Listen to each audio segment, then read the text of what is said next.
Olá, boa noite. Recentemente, várias cidades de Minas Gerais anunciaram que estão em calamidade financeira. Afinal, o que é esse estado de crise e como fica a relação entre União, Estado e municípios nesse contexto? Nós convidamos dois especialistas para falar sobre o tema. O Jornal da UF está no ar.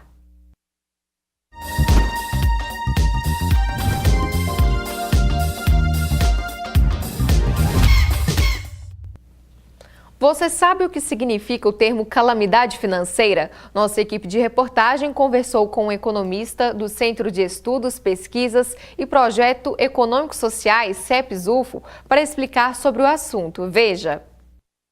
Estado de calamidade financeira. Esse é um termo que ultimamente ouvimos falar bastante, mas poucos sabem do verdadeiro significado e por que esse alerta é anunciado. O estado de calamidade pública, ele é, no ordenamento jurídico, né, ele é uma exceção para resguardar na estrutura burocrática do funcionamento do Estado algumas flexibilizações necessárias para atender demandas repentinas por dadas calamidades, principalmente de aspectos temporais, né, grandes vendavais. Catástrofes naturais geralmente são demandadas, demandam uma celeridade nos processos de contratação, né, todo gestor público ou esfera pública vai ser solidária para esses momentos, e aí no ordenamento jurídico tem um arcabouço de atribuições que, na decretação do estado de calamidade pública, ele vai ser acessado, esse gatilho, para se flexibilizar os critérios dada a urgência da necessidade. Atualmente, várias cidades de Minas Gerais anunciaram esse alerta e que gerou preocupação da sociedade. O economista explica o que leva municípios a chegarem a essa situação. O estado de calamidade financeira não é o mesmo que estado de calamidade pública nos moldes já conhecidos, né? Então, tem até uma discussão sobre essa questão, lá desde quando o Rio de Janeiro e Rio Grande do Sul decretaram estado de calamidade financeira, gerou desde então diversas discussões sobre essa decretação do estado de calamidade para o aspecto financeiro, né? Hoje, ele não tem o mesmo anteparo legal. A calamidade financeira é mais para comunicar à sociedade que o órgão, que a prefeitura, que os estados encontram em situação de dificuldades financeiras, mas ela não ela acaba que não dá o mesmo gatilho para o estado de calamidade pública já conhecido por desastres naturais. O coordenador do CEPES ainda explica que a política fiscal é uma ação que pode influenciar a economia do país. A política fiscal, a grosso modo, dá para falar que é a decisão, né, de se arrecadar tributos e a decisão de se gastar esses recursos que foram arrecadados. Então, no arcabouço aí da política fiscal estão as decisões de aumentar ou diminuir tributos, né, de aumentar concessões ou não, desonerações, e pelo lado do gasto, onde se gastar, em que quantidade. O teto de despesa foi um teto de despesa que limita a política fiscal, que ele já coloca uma baliza que, independente do que se arrecade, a gente não pode gastar em termos reais mais do que gastávamos em 2016, no caso da União. Para falar então sobre o assunto, nós convidamos Benito Salomão, economista, especialista em finanças públicas. Boa noite, Benito. Bem-vindo. Boa noite, Gislene. Boa noite, Vinícius. É um prazer enorme retornar a casa. Tá certo, muito obrigada. E também professor da Faculdade de Gestão e Negócios da UFO, Vinícius Pereira. Boa noite, professor. Tudo bem? Boa noite, tudo bem? Muito obrigada pela presença. Então vamos começar falando desse assunto que é um assunto do momento. Benito, calamidade financeira. O que é esse termo? Por que se usa esse termo? Olha, em primeiro lugar, como bem disse o VT, não existe na nossa legislação, no nosso ordenamento jurídico, uma especificidade para calamidade pública de ordem financeira. Isso foi um truque que alguns governadores lá no âmbito da crise fiscal que o país vem passando desde 2015, foi um truque que esses governadores recorreram para, de certa forma, justificar atraso de pagamentos a fornecedores, a funcionários públicos, atrasos de repasses, contratação de obras sem licitação, né, e uma série de anomalias que passaram a compor a agenda da administração pública de 2015 para cá. De forma que, de certa forma, o estado de calamidade financeira ele tem muito mais validade para fins políticos e, portanto, a construção de uma narrativa em volta de um problema, o estabelecimento de um culpado externo, muitas vezes, do que para finalidades jurídicas, né? Nós ainda vamos ter que observar o desdobramento disso, porque, sob a batuta da calamidade financeira, muitos agentes públicos têm descumprido algumas normas da administração pública, como a contratação de despesas sem licitação, né, a inversão da ordem de pagamentos, né, isso passa a compor aí a agenda da administração pública e nós temos que ver qual vai ser o comportamento do Ministério Público e dos tribunais de conta a partir dessa postura dos administradores públicos. E Vinícius, na sua opinião, é um dado alarmante, né? Em Minas Gerais, várias cidades decretaram esse estado de calamidade. O porquê disso? Isso, boa questão, né? Assim como o Benito bem colocou, o termo é uma mera crise, né? Uma crise fiscal que gerou uma nova nomenclatura, né? Para dar esse sentido de alarme, né? de uma questão de exceção, né? De um período de exceção. Acontece que quando nós analisamos, né, esses dados, né, municipais, e eles são dados que, na verdade, são sintomas que já vêm surgindo ao longo do tempo, né? Então, quando nós pegamos a Lei de Responsabilidade Fiscal, desde 2000, né, nós temos dados aí que mostram já uma recorrência de diversos gestores, né, públicos aí, municipais que, hora ou outra, né, descumprem as recomendações da própria Lei de Responsabilidade Fiscal, né? E de um período para cá, como disse bem o Benito, 2015, né, nós temos aí crescimento, né, econômico estável e, na verdade, a dificuldade desses municípios de fazer a arrecadação, né? Então, as suas receitas correntes, né, tudo que aquele município arrecada, fica estabilizada ou com tendências aí de queda, e ao mesmo tempo os gastos, né, aumentando, né, principalmente no que diz respeito a despesas com pessoal, né? Então é mais ou menos esse o cenário que nós temos aí acompanhado ao longo dos anos, e veio culminar no que a reportagem bem colocou, né, como calamidade financeira, né? Um termo que, na verdade, é uma crise fiscal. Puxando então desse ponto, para quem nos assiste e para todos nós compreendermos melhor, como que vai impactar diretamente na vida do cidadão essa questão dos municípios que decretaram esse estado de calamidade? Quais são esses impactos? Olha, no caso de Minas Gerais, dos municípios de Minas Gerais, existe um problema adicional que é o não repasse de transferências obrigatórias do governo do estado para os municípios. Então, as estimativas da Associação Mineira de Municípios estima que talvez 10 bilhões de reais, que são de posse dos municípios, porque são transferências constitucionais, elas não estão sendo repassadas para esses municípios. Em Uberlândia, o nosso prefeito alega que são 200 milhões de reais. 200 milhões de reais é praticamente 10% do nosso orçamento. O orçamento de Uberlândia é alguma coisa próximo de 2 bi 100, orçamento realizado. Então, de certa forma, os efeitos dessa calamidade, né, dessa crise fiscal, ela já vem sendo sentida na redução de políticas públicas, né? na redução de investimentos públicos, no recapeamento de ruas, na capina, né, nos serviços urbanos de forma geral, em que pese Uberlândia tenha passado parte desse serviço para o DEMAI, que é um órgão da administração indireta e, portanto, tem orçamento próprio. Agora, uma coisa precisa ser dita.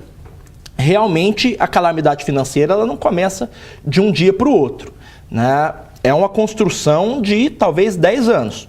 O que se passou no Brasil nos últimos 15 anos é que, por vários fatores, ao longo dos anos 2000, a arrecadação crescia aproximadamente em 2 vezes acima do PIB. Então, se o PIB crescia em média 3% ao ano, a arrecadação crescia 6%, e você passa a contratar gastos públicos a partir desse índice de 6%. Então, você arrecada 6% e gasta 6%. O problema é que na administração pública, gasto público dificilmente você corta, né? Então, uma vez que você, por exemplo, contrata um funcionário público, ele vai onerar o seu fluxo de caixa da prefeitura, do estado ou da União pelos próximos 30, 35 anos, né? E depois vai se aposentar e vai continuar onerando.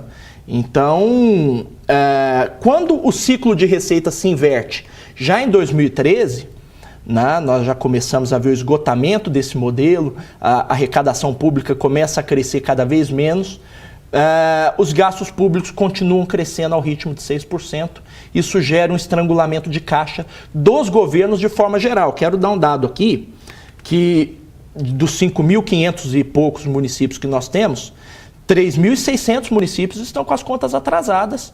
Talvez uns 900, 950 municípios não estão pagando nem os salários em dia.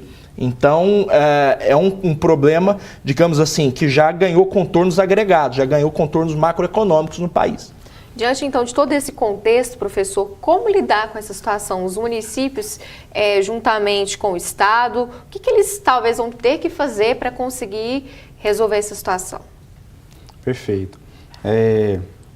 Uma receita, né, a gente não tem uma receita fácil para isso, né? É um problema complicado que, como nós dissemos, na verdade, a partir de décadas, né, que foi sendo construído, né? Na mesma situação como não existe um remédio simples, né, para uma doença, né, que vem se consumindo aí, vem se construindo ao longo, né, de vários anos.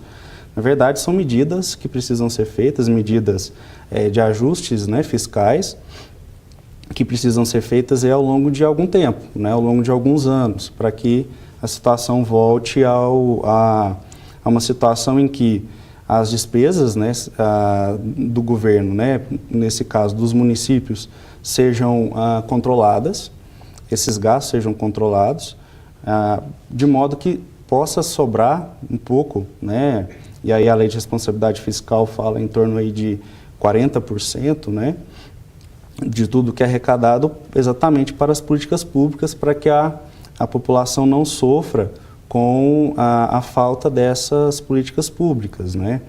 E então parte de reformas, né, parte de reformas, talvez algumas, né, não cabe talvez nem em âmbito municipal, né, tem âmbito aí federal, estadual, né. Outro dado alarmante que o Benito bem comentou, essa não é uma situação só dos municípios mineiros, né, é uma situação que está ocorrendo aí em diversos municípios, né, do Brasil, estados, né, cerca aí de 15 estados, 15, 16 estados passam por esse problema também.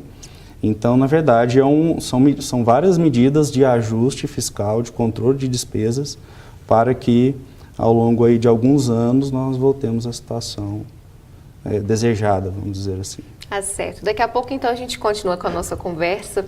Uberlândia foi uma das cidades de Minas Gerais que decretou o estado de calamidade financeira. Saiba o porquê após o intervalo.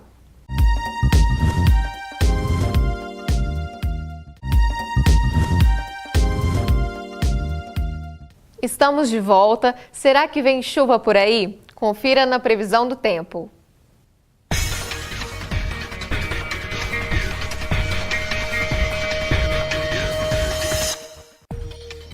A quinta-feira em Uberlândia começa com sol entre nuvens. Na parte da tarde, a chuva pode aparecer. A máxima é 30 graus e a mínima 21. Em Patos de Minas, dia parcialmente nublado.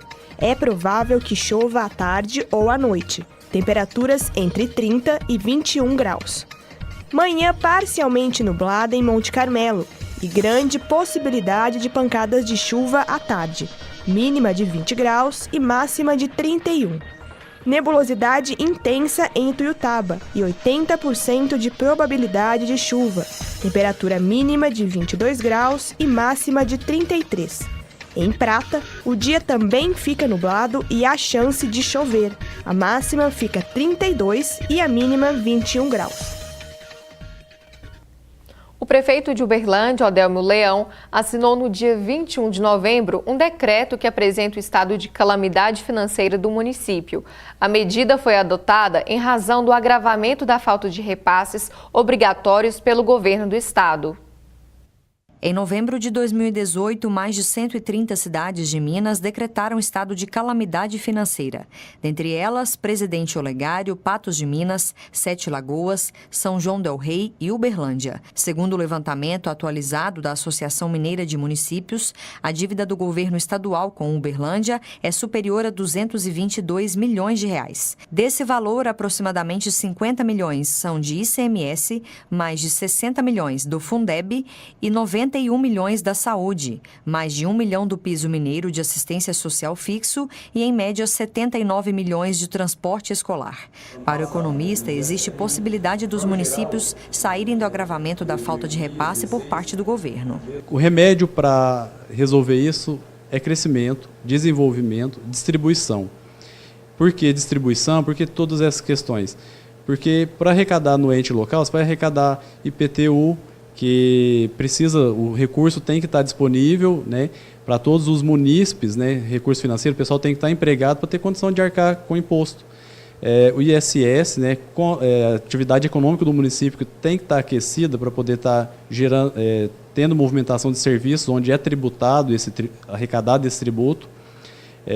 O ITBI, que incide sobre as transações imobiliárias, quanto mais aquecida a economia e com oportunidades, os imóveis vão ficar menos tempos disponíveis, né? Vai ter novos imóveis serão lançados, o giro no mercado imobiliário vai ser maior também. E a nossa equipe entrou em contato com a Secretaria de Estado de Governo para saber quais são as estratégias para lidar com o estado de calamidade. Em nota, responderam que o governo do estado está em processo de discussão com os municípios para firmar um acordo judicial que irá possibilitar os repasses dos valores devidos. Benito, como que você acha que Uberlândia pode tentar sair dessa lista das cidades que decretaram calamidade? Olha, Gislaine, em primeiro lugar, é importante saber que não existe problema novo na questão orçamentária de Uberlândia. Então, na verdade, esses problemas orçamentários, eles vêm se arrastando de mais tempo para cá e, de certa forma, o primeiro passo, sem dúvida nenhuma, é uma alocação mais criteriosa do gasto público. De certa forma, principalmente no que se refere às despesas administrativas de Uberlândia, que são excessivamente altas, coisa superior a 200 milhões. A nossa própria Câmara dos Vereadores custa mais de 40 milhões por ano, então é um dinheiro excessivamente alto para se gastar com o legislativo. Dentro da lei, é verdade, mais alto, né? Um orçamento maior do que muitas cidades do nosso entorno. Sem dúvida nenhuma, nós precisamos também de rever a condição de esforço fiscal do município. O município tem instrumentos de arrecadação própria que ele não utiliza, né? Quais são esses instrumentos?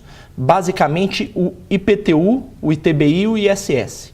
Né? O nosso IPTU é extremamente baixo se comparado com outros municípios do mesmo porte populacional de Uberlândia. Então, e já chegou a representar menos que o próprio ITBI na arrecadação municipal durante muitos anos. O IPTU arrecadou menos do que o próprio ITBI. Isso mostra que há uma certa leniência das administrações que vêm aí nos últimos 20 anos com relação à cobrança desse tributo. Então é óbvio que se você depende de repasses de níveis mais abrangentes de governo e não utiliza os seus instrumentos de arrecadação, é óbvio que você vai ter problema lá na frente, porque o seu gasto público é rígido. E aí algumas cascas de banana que foram sendo deixadas. Por exemplo, esse ano foi dado reajuste para os servidores públicos. Ora, será que não se sabia que o país estava passando por crise? Quer dizer, se você dá ali 5% ou 6% de reajuste, é uma despesa que você cria no seu orçamento de 20, 25 milhões a mais por ano, né? Enfim, e uma série de outras questões aí que vão sendo colocadas. Então é preciso ter, em primeiro lugar, um certo critério, uma certa qualidade maior no gasto público, né? Direcionar o orçamento para atender mais a população e menos a burocracia e os políticos, e, de outra forma, utilizar melhor os seus instrumentos de arrecadação própria, que são, no caso de Uberlândia, são extremamente mal utilizados. Professor Vinícius, só para a gente compreender melhor, como que seria, de forma bem didática, esse caminho do dinheiro, essa relação entre União, Estado e municípios? Qual que seria a forma correta desse dinheiro chegar até cada uma das partes? Sim, perfeito. A arrecadação, né, na verdade, os municípios, né, têm a sua própria arrecadação, e uma parte também dessa arrecadação ela vem dos repasses, né, que foi colocado pelo VT. Né? Então, a União ela tem os fundos, né, para repasse, fundo de repasse para os estados e o fundo de repasse para os municípios, né? Então, nada mais que todo o sistema de arrecadação, né, que o Benito bem comentou, ele está, tudo que os estados, municípios e a União arrecada, vem de taxas, tributos, né, que são cobrados da população. E depois, na sequência, esses tributos eles voltam, né, para serem utilizados como serviços públicos. E a qualidade do gasto público, como que fica nessa questão? Perfeito. Né? O contribuinte, né, todos nós, ao pagarmos nossos impostos, taxas, etc., nós esperamos uma qualidade, né, desse serviço público que nós estamos inseridos. No caso, aqui no município, quando nós vamos a uma unidade de saúde ou uma, né, unidade educacional, nós esperamos que esse serviço seja nos retornado, né, com uma certa qualidade. Né? E quando você tem o gasto, né, como o Benito coloca, que não tem a qualidade ou preza pela eficiência, você tem, de um lado, o desperdício do recurso, né, e aí estuda-se questões de aumentar, né, formas de arrecadação para um gasto que foi mal feito, e por outro lado, você tem a população que não recebe o serviço de qualidade. Né? Então, além da população não receber o serviço de qualidade, ela ainda pode ser aí prejudicada por um aumento de tributação ou um problema de calamidade, analisando só por esse lado do gasto, né, mal feito. Ok, para a gente encerrar então o jornal, que o tempo está pouco, Benito, a solução para o problema. Basta ter planejamento dos municípios e do próprio Estado para lidar com a situação. Sem dúvida nenhuma, Gislaine. Enquanto os prefeitos da região, os prefeitos do Brasil, os administradores públicos no Brasil, ficarem insistindo nessa estratégia de se estabelecer culpados, né, e ficar nesse jogo de criações de narrativas para tentar ali se esvaziar da sua responsabilidade, o problema não vai ser solucionado. Né? O país passa por uma crise, é evidente que passa. Não há, no curto prazo, nenhum tipo de vetor que nos dê esperança de sair dessa crise.